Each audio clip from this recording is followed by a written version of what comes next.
Today we're going to make something for my dad.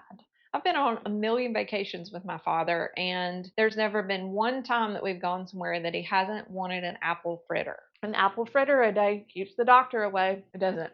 That's not true. And I'm not talking about let's go find the greatest apple fritter in the country and that's our goal. He doesn't care if it's good or bad. He just wants an apple fritter. I have a lot of sourdough discard that I need to do something with. Otherwise, it just keeps piling up in my refrigerator. And I saw a recipe for sourdough discard apple fritters. And I thought, let me try something I've never done before. I've actually never fried dough. Frying stuff kind of freaks me out a little bit because I've just not done it enough to be good at it and feel really comfortable with it. So today is the day, and I'm very excited about it. This recipe has a lot of ingredients. I'm not even going to try to list them out here. They're all in the recipe below, but there are apples in it, which is why these are here, and they're pretty. So I thought, hey, I should put those there because they are pretty. There are a lot of steps to this. There is some waiting around that has to happen. So the recipe says it takes a little under 2 hours for the whole thing in its entirety. I am not sure that that's true. Anyway, I'm not a professional. I just like making delicious things. They're good. They're just really good. And hopefully this will be one of those delicious things because I feel like there's a lot that could go wrong. I'm very excited to get started, so let's hop to it. Hop to it. The first part of this recipe calls for sugar, milk, and active dry yeast. So in this bowl, we're going to put in 170 grams of milk. Next, we're going to put in 7 grams of active dry yeast, which is 1 packet. And then lastly, we're going to put in 50 grams of sugar. We're going to whisk it together, and then we're going to cover this bowl with plastic wrap and let the yeast activate for 15 minutes until the mixture is foamy. So while that mixture is doing whatever it's doing for the next 15 minutes, I am going to slice and dice my apples. You're going to want to use a baking apple. What you say is a baking apple? Well, one like this, Granny Smith, or you could use Honeycrisp. I'm just now realizing that you also have to peel these stupid apples. Well, I made this harder than it should have been. My grandmother, who would have been 100 years old today, is literally rolling over in her grave right now watching me peel this apple. She would have peeled all 3 of these in 30 seconds with a knife, not like this. I'm so sorry, Mama. I love you, and I'm just so sorry that this is the legacy that you left behind. I'm going to use this little doodad with these perfect little holes, and we're going to see what we get. Now, we need 500 grams of apple. So I think I just want to put these pieces like this in here, and we'll see what we get. Big fan of using that because now all these pieces are basically the same shape and size, and I didn't have to individually cut every little piece. Okay, our yeast mixture is ready. We're going to take that plastic wrap off the top, and we're going to add in 2 eggs, our sourdough discard, and 1/4 of a teaspoon of almond extract. We're going to whisk all of that together until it's incorporated and there's no trace of egg or discard. Now we're going to add our dry ingredient, which is 450 grams of all-purpose flour and 6 grams of salt. We're going to take our spatula and we're going to fold all of this together.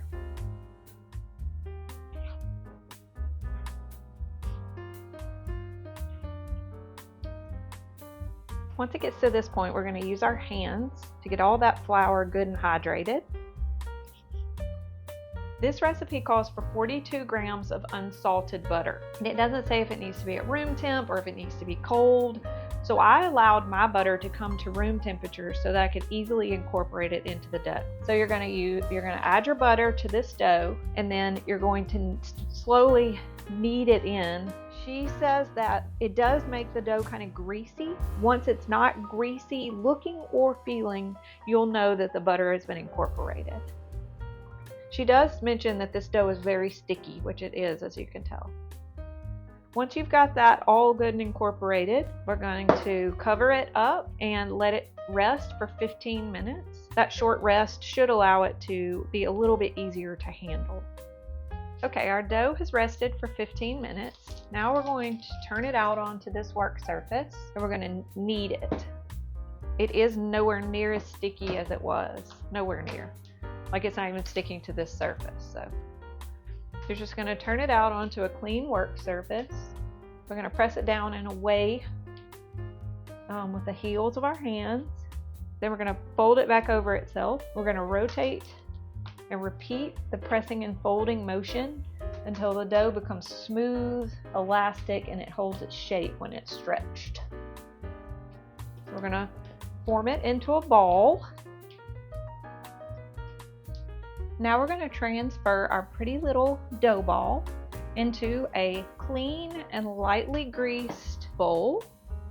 I just put a little bit of olive oil on a paper towel and I'm spreading it around the bottom and around the sides very lightly.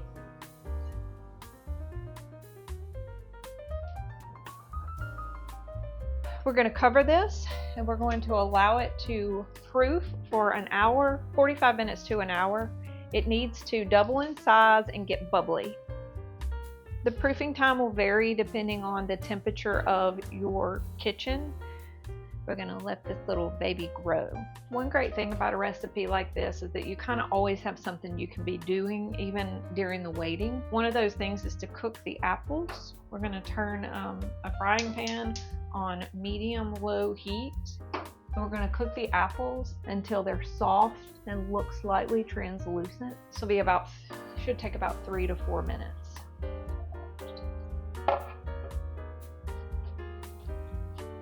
Basically what this is doing is it releases the juices from the apples to make sure that your fritters aren't soggy. Nobody wants a soggy fritter. Tell you what though, my dad might still eat it, even if it's soggy. I think we're good. So now we're going to move over here. Okay, we're going to add the apples to a clean bowl. We're going to add in 14 grams of apple cider vinegar and stir that together. Now we're just going to set this off to the side and let it cool while our dough still continues to proof. Okay, so far so good. The next thing we need to do is get some parchment paper and we need to cut 16 4-inch by 3-inch squares.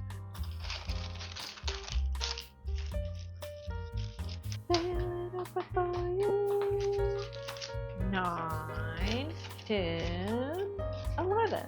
Wow. This part is not very fun.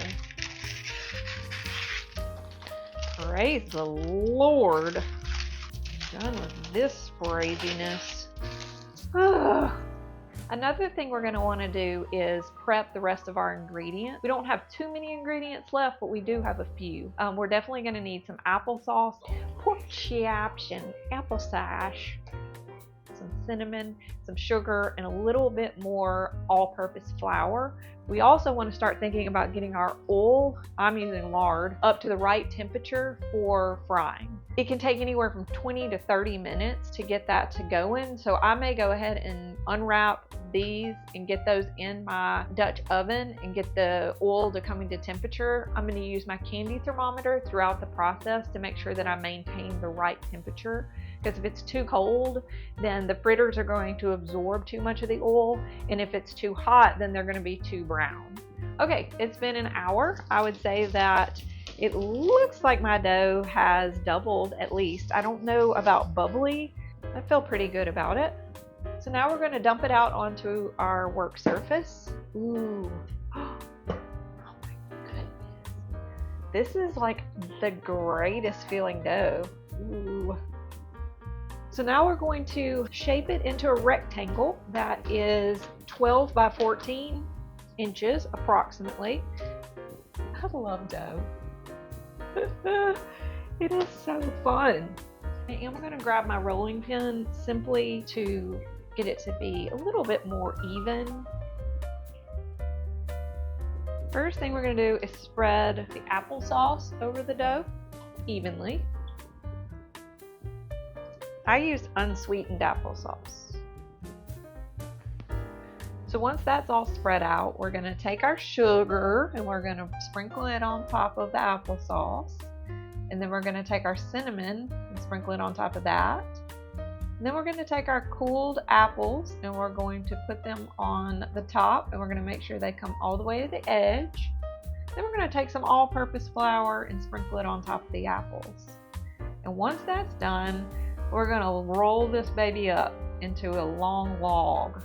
And it does not have to be perfect because we are going to end up cutting it into pieces. So once it's done, we're going to cut this into 16 equal pieces. And then you're going to take each individual piece and put it on a piece of that parchment paper that we so painstakingly cut earlier. And just continue to do that until they're all done. Then you're going to take all-purpose flour and we're going to sprinkle it on top and on the other side, so both sides of these, so that when they go into the oil, they hold their shape. Our oil has come to the right temperature, and we're going to put these babies down in there for 2 minutes on each side. I have these cool gloves, and they're somewhat heat protectant.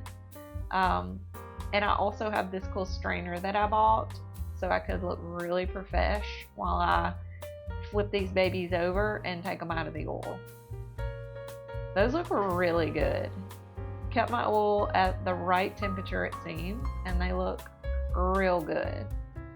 Once they're done cooking for 2 minutes on each side, we're going to take them out and put them on a wire rack to cool all the way while we do the rest of them. And these look really good too. Okay, so all the frying is done. It took a little over 30 minutes to do it all, and as you can see, we have an ombre effect going on here with the amount of frying.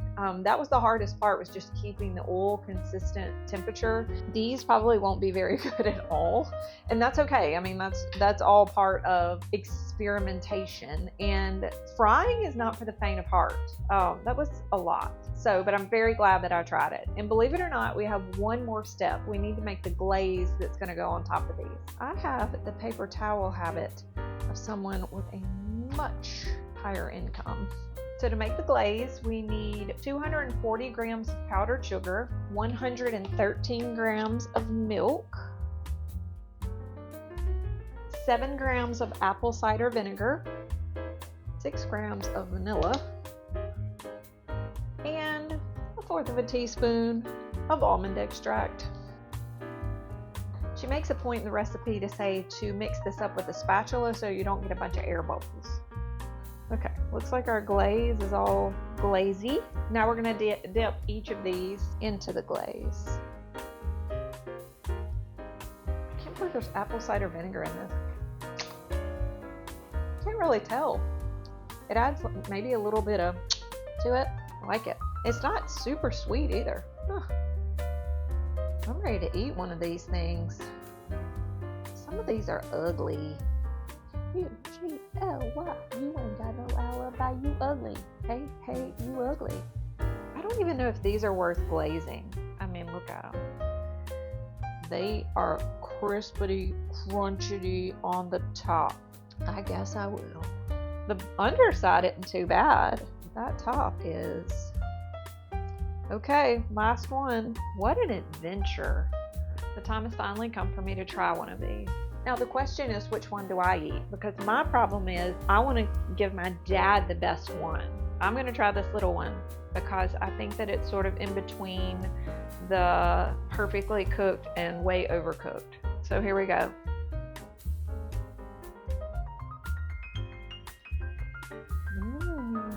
Hold on. That's better than I thought it was going to be.